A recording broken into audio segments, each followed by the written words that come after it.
Olá, bem-vindo às Dicas do Didu. Nós estamos aqui de novo, como toda quinta-feira, para contar para vocês as novidades, os vinhos bons, boas compras, boas dicas que eu pensei aí no mercado para você. Eu começo, como sempre, respondendo as questões dos amigos e seguidores que escrevem para tirar suas dúvidas. Você tem alguma dúvida? Escreva para mim, como todo mundo faz, pode ser aqui no vídeo, pode ser no meu e-mail, que é didu@didu.com.br. Se eu souber, eu respondo. Se eu não souber, eu vou procurar saber para te responder. Tá certo? O mundo do vinho não tem lugar para gente arrogante, para cara que diz que sabe tudo. Não existe isso, gente. A gente está sempre aprendendo. Todo dia aparece uma novidade, uma curiosidade, algo que você não sabe, porque graças a Deus, um mundo muito vasto esse do vinho e um mundo inebriante, com o perdão do trocadilho aqui. Bom, gente, eu começo essa semana respondendo ao Domingos. O Domingos escreveu falando: Didu, eu gosto muito de cordeiro. Qual é o vinho que fica bom com cordeiro e por quê? Eu gosto muito quando a pessoa pergunta por quê, porque a maioria das pessoas dizem que o vinho fica bom porque, é uma delícia, fica muito bom assim. Não, o sommelier tem que explicar o porquê que fica bom. Existem as escolas de harmonização, tem as escolas regionais que harmonizam a comida local com o vinho local, tem aquela teoria popular que funciona na maioria dos casos de vinho branco com as comidas claras e vinhos tintos com as comidas escuras. Interessante isso. Funciona bem. E tem os métodos científicos, os métodos que os estudantes de sommelierie aprendem, que é o método Mercadini. Bom, eu não vou falar disso aqui porque é um assunto longo e meio cansativo, mas basicamente você tem que ter ou a similaridade ou tem que ter os opostos para harmonizar. Então, no caso do cordeiro com vinho, o cordeiro é uma carne que normalmente ela é gelatinosa e um pouco adocicada, ela é delicada. Você não pode ter um vinho que suplante isso. Então, por similaridade, você deve ir para um para um vinho que tenha sedosidade, que seja macio, que seja sedoso. Esse vinho é o Merlot. Aliás, corrobora o prato típico da cultura regional, que é o Gigot d'Agneau. Por coincidência, Domingos, outro dia eu fiz aqui, recebi um amigo meu, que inclusive é chefe, que é cordon bleu. Ele não trabalha em restaurante nenhum, fez por diletantismo, porque gosta, e ele veio preparar um cordeiro aqui para nós e eu harmonizei com um Merlot. Quer ver que legal? Eu fiz um vídeo na ocasião, vou mostrar para você, dá uma olhada. Olha, eu tenho comentado com vocês que essa coisa da harmonização, ela tem uma razão de ser. As pessoas falam, indica o tal vinho, fica muito bom. Não é só que fica muito bom, a gente precisa explicar. Eu, por exemplo, hoje estou aqui com um Merlot, já falei disso outras vezes. Eu gosto demais dessa linha Quereu do Merlot, lá da Fox Wines. Primeiro que eu sou amigo do Sérgio Reis, que é o enólogo-chefe lá. E segundo que eles fazem um vinho sem madeira que mostra muito a tipicidade da casta. E hoje nós resolvemos harmonizar. Eu estou dando ele de exemplo porque você pode tomar um bom Merlot sem gastar uma fortuna.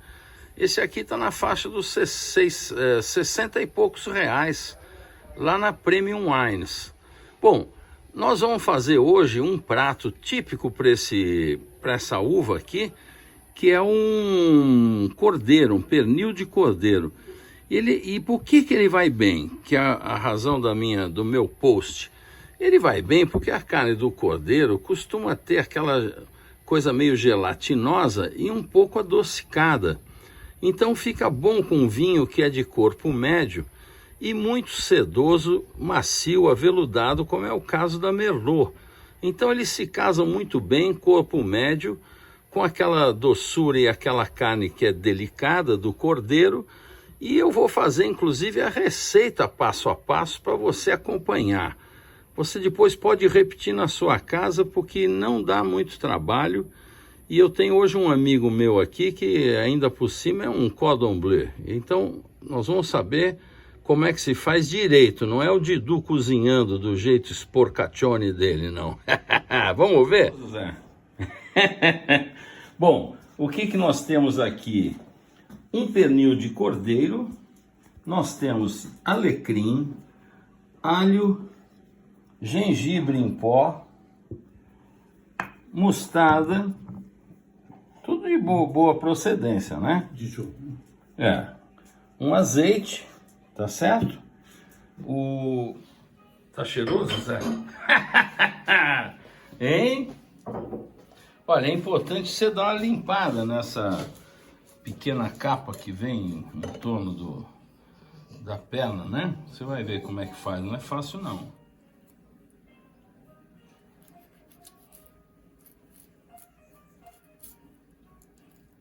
O que você está fazendo agora? Umas incisões para pôr um alho? E é bom para hidratar também a carne com tempero, né? Porque aí ela escorre aí para dentro, não é isso? Tá bom. E temos o quê? Uma colher de chá De alecrim, né? alecrim bem picadinho, hein? Olha isso aqui. Vamos botar o... Agora, vai mais uma colher de chá do gengibre em pó. Uma só? Agora... alho espremido. Tem 2 alhinhos pequenos. Dois dentes só? São Além aqueles daqueles pequenos. que você enfiou ali. E a mostarda. Depois Agora eu gostei. Caprichou na mostarda aí. Boa. Não vai mel nessa receita? Não. Um dia eu fiz um com mel aqui, encheu de abelha na cozinha, pô. E agora um pouco do shoyu. Uma colher de sobremesa? Vamos botar mais um pouquinho. Tá. 2, vai. Tá bom. Ó, gente, não é difícil, numa boa. Mexer bem até ficar homogêneo, tá Depois eu certo? vou botar o azeite. Falta o azeite. Deixa eu pegar o azeite. Cordon bleu, esse é um jogo duro. Ela queria que eu pusesse o azeite para ele, por favor.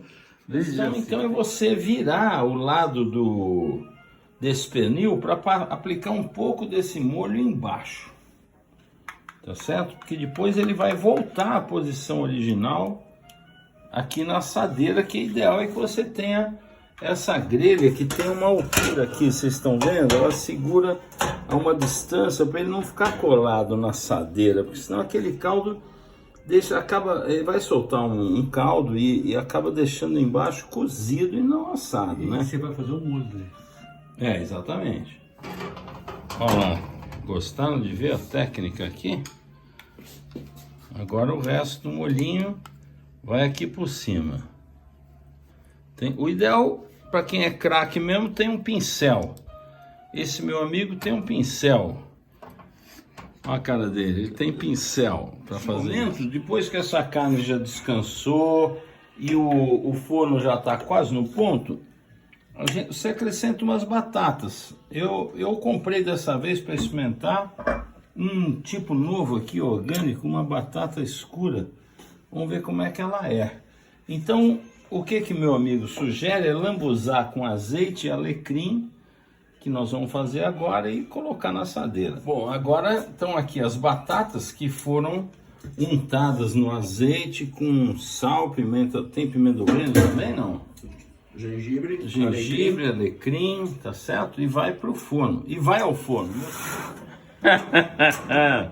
Agora 50 minutos, 1 hora, é isso? Quero ver. Bom, esse aqui é o resultado final. O que vocês acham? Tá bonito ou não? Valeu, Benjamin? Tá bonito? Você gostou? Boquinha limpa, né? Confia. Agora, a harmonização é a seguinte, tá aqui, ó. O quereu Merlot, que além de tudo que eu expliquei no início, ele tem a harmonização regional, cultural, porque esse aqui é o Gigot d'Agneau, famoso em Dijon, e que você harmoniza sempre com o Merlot da região, tá certo? No caso aqui, uma experiência do Vale Central da Fox Wines. Saúde! Não é bacana? Olha, essa receita é simples, você viu? Não tem tanta complicação. Tem que ter um pouco de paciência e ver bem os horários, conhecer bem seu forno, não é verdade? Bom, a Denise também me escreveu perguntando sobre pizza, com o que ela deve harmonizar.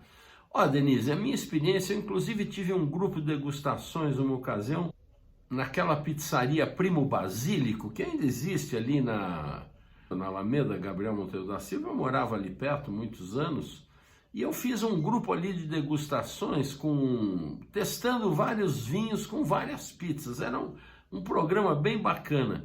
E a conclusão disso é o seguinte: existem dois coringas, porque você não come uma pizza só. Se você for comer sozinha uma pizza de mussarela, eu recomendaria um vinho branco com acidez.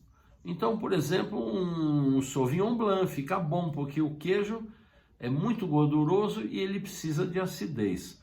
Se você vai comer alguma coisa que tenha calabresa, alguma pizza mais intensa, que tem estrutura, você precisa de um vinho que, além da acidez, tem estrutura. Então, eu sugiro um tinto. Normalmente, gosto de sugerir um Sangiovese, o Chianti, porque é um vinho típico para isso. E existe um vinho que é um grande coringa, que foi uma surpresa para mim, que são os rosés. O rosé, você sabe, ele tem que ter o frescor de um vinho branco. Outro dia, a minha neta estava aqui na Semana das Crianças e eu dei umas gafes dessa, ou cachorro late, ou eu não lembro o nome do lugar, e aí fiquei pensando. Depois aí eu falei, ela pôs a mão na cabeça, eu falei, não se preocupa, depois o vovô edita, ele faz um corte, eu começo de novo. Ela falou, vovô, ia fazer um vídeo com as coisas que dão errado. Uma hora acho que eu vou fazer isso mesmo. Mas essa eu resolvi deixar um pouquinho aqui só para contar a respeito da minha neta. Vou pôr a foto deles aí para vocês verem a bagunça que estava aqui. Dá só uma olhada, hein? 4 netos com o vovô coruja, é brincadeira. Mas voltando a falar para a Denise da harmonização com as pizzas, nós descobrimos que o rosé é um grande coringa. Por quê? O rosé, ele tem que ter o frescor e a acidez de um branco e tem que ter uma estrutura quase de um tinto, não tanto, mas quase de um tinto. E ele não pode também, se é bem feito, ter aquele dulçor que é desagradável, nem o amargor no final, que muita gente hoje vai atrás da cor provençal, mas esquece que não pode ter nem o dulçor e nem o amargor. Pois o rosé foi sempre ou o primeiro ou o segundo preferido da maioria das pessoas em diversas pizzas. A de alite, a de calabresa, a portuguesa, então, ele foi primeiro colocado. Então é muito interessante isso. Quando você for dividir com amigos uma pizza em 3 sabores diferentes, por exemplo, o rosé vai resolver o problema de todo mundo. Você pede uma garrafa. O outro coringa é a própria Sangiovese, porque a acidez do Chianti é bastante elevada e ela fica boa tanto com a mussarela, melhor se for a margherita, porque o manjericão tem tudo a ver com o Sangiovese, porque remete a gente àquelas comidas italianas, e ele tem também o corpo necessário para quando você tem mais estrutura, calabresa ou um presunto cru, essas coisas, tá certo? Então é isso. Bom, vamos começar com as nossas dicas. Olha, eu separei coisas muito legais para você. Veja isso aqui, por exemplo. Eu tive lá na Delacroix, do meu amigo Geoffroy Delacroix, e descobri 2 vinhos muito bacanas lá, de bom preço e com uma surpresa. Você vai ter uma surpresa com uma uva que não é muito comum numa região. Você quer ver quais são? Dá uma olhada. Qual é a dica essa semana aqui para mim? Então, a dica é Domaine des Terres Blanches, Les Grillons, e vinho tinto do Rhône. A safra é 2016. As uvas você vai ter Clairette, Carignan, e isso é vinho que tem um pouco mais de corpo, que vai funcionar super. A Clairette é branca, né? É isso. E eles gostam de dar um toque de branco na tinta para dar mais frescor, uma acidez, uma vivacidade, né? Para dar um equilíbrio melhor, porque são regiões que são mais quentes. Bah, isso é uma coisa muito bacana. Eu me lembro quando a primeira vez ouvi falar disso, fiquei surpreso e realmente ela é uma coisa muito legal, né? Exatamente. Você harmonizaria com o quê? Aqui, como um vinho mais, acho que como barriga de porco, por exemplo, ia funcionar muito bem. Boa. Cassoulet, que falamos. Cassoulet é um belíssimo prato, né? Exatamente. E que faixa... Fala, desculpa. Que é a versão francesa do prato brasileiro. Da nossa feijoada. Feijoada, exatamente. Mas lá mistura o pato também com o porco, né? Com o porco, exatamente. Que é muito legal. E o feijão branco também fica... Eu gosto muito de cassoulet. Adoro também. E que faixa de preço que tá? Isso está saindo em torno de R$260. Bárbaro, bela dica, hein? Merci Obrigada, beaucoup. merci. Gefra, qual é a sua dica hoje para mim aqui, hein? Alors, minha dica dessa vez é produtor da Bourgogne que propôs esse Macon Rouge. Clotilde da Vene. Clotilde da Vene. Ela que tem aquele... Ivancy. Isso. Exatamente. Ela é craque, essa mulher, não? Ela é incrível, E aqui, que uva nós temos É aqui? 100% Gamay. Gamay, adoro Gamay. Então, está tudo a elegância de produtor da Bourgogne, como essa coisa da fruta da Gamay, funciona muito bem. Porque no passado disse que tinha muito Gamay lá por conta do clima. E agora há pessoas que acham que vai voltar um pouco mais a Gamay, né? Vai voltar.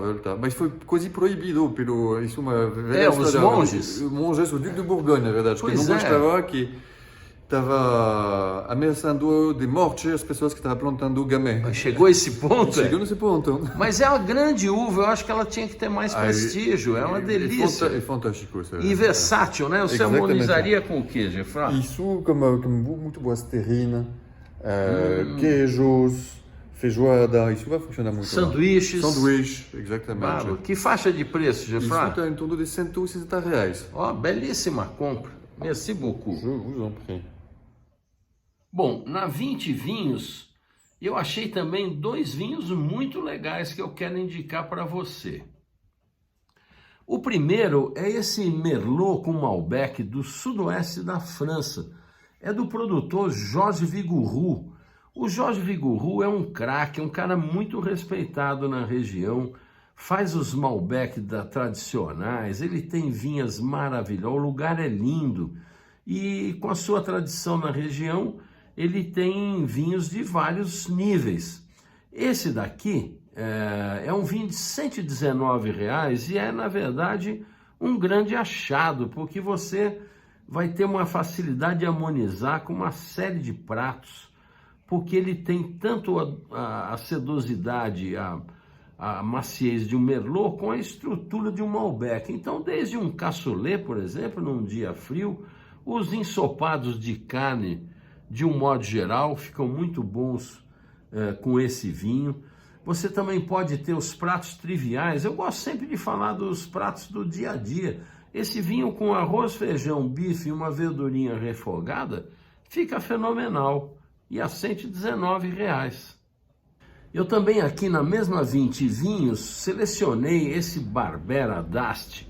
Esse Barbera do Bera, Barbera do Bera, o produtor chama Bera. O Bera é um tradicionalíssimo produtor do Piemonte, um cara muito respeitado. Todo jornalista e crítico de vinho que fala da região cita o Bera.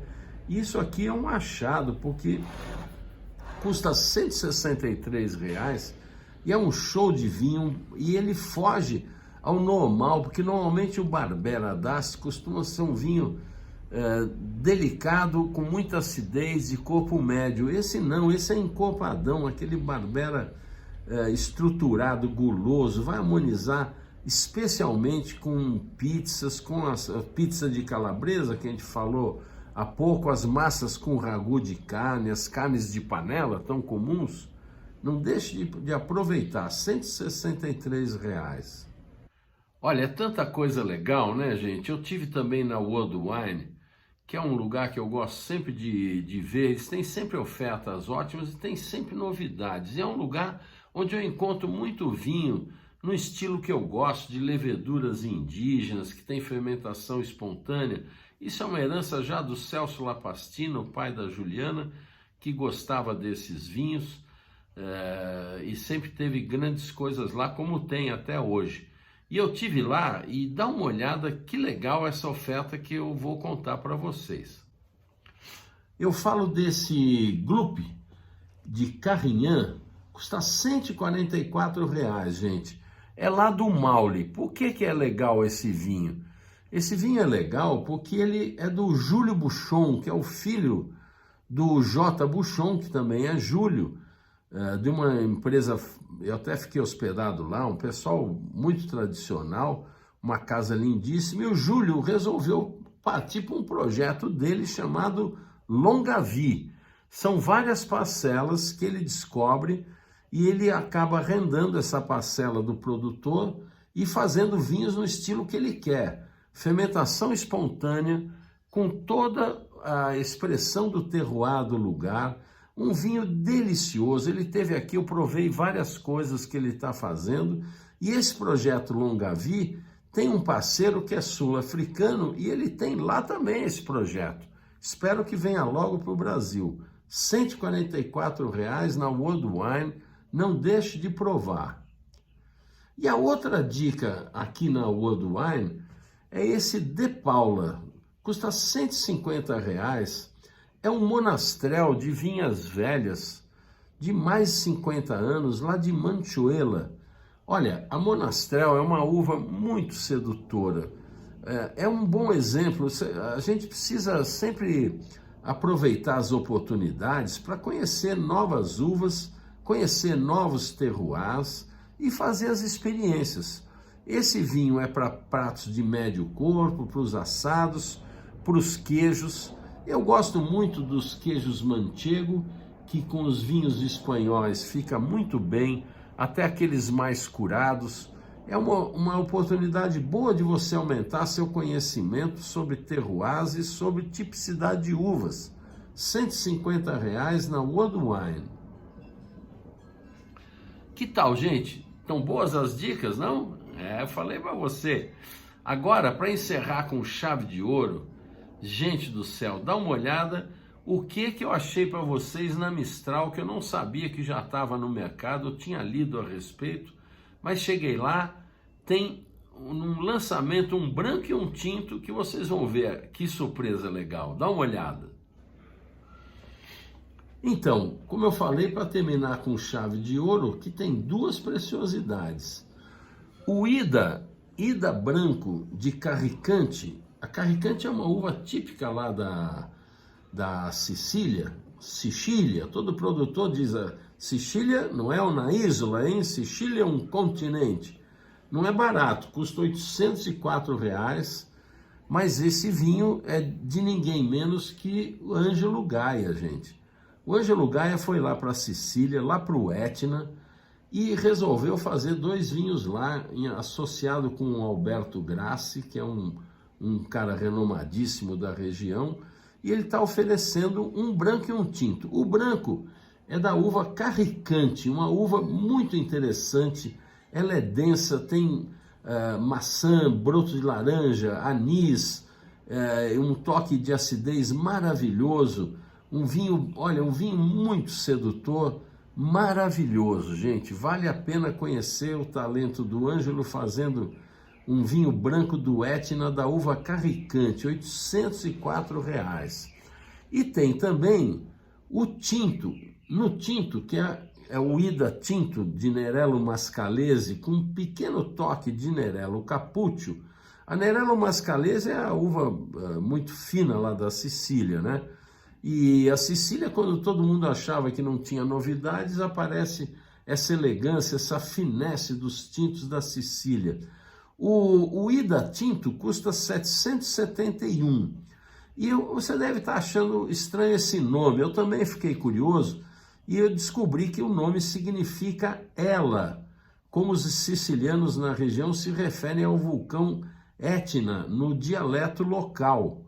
Olha só, o vinhedo fica localizado em Biancavilla, na encosta sudoeste do Monte Etna, num lugar chamado Contrada Spadatrapo. Enfim, mais uma obra-prima do Ângelo Gaia, esse gênio da viticultura vitivinicultura italiana que levou a fama do vinho italiano aos píncaros no mundo todo. Maravilha! Bom, gente, o que eu tinha era isso. A seleção tá boa, hein? Olha, esses dois do Gaia merecem uma hora. Você se planeja, em vez de comprar 3 vinhos de 100 e pouco, você espera e depois compra 3 de 200 e pouco, na verdade. Você se programa e compra um vinho desse que você vai conhecer o talento desse homem que é fenomenal, uma pessoa maravilhosa. Hoje, certamente, o produtor de vinho vivo mais importante que existe na Itália e um dos mais importantes no mundo todo, tá certo? Então é isso, gente. Se você gostou, peço que você deixe o seu like, que isso nos ajuda. Você também pode se inscrever, porque se inscrevendo, toda vez que tiver vinho novo, você vai ficar sabendo. E olha, compartilhe, me ajude a divulgar a cultura e o conhecimento do vinho. E lembre-se, é uma taça por refeição, hein? Faz bem para a digestão, bem para o coração, bem para o espírito. Saúde!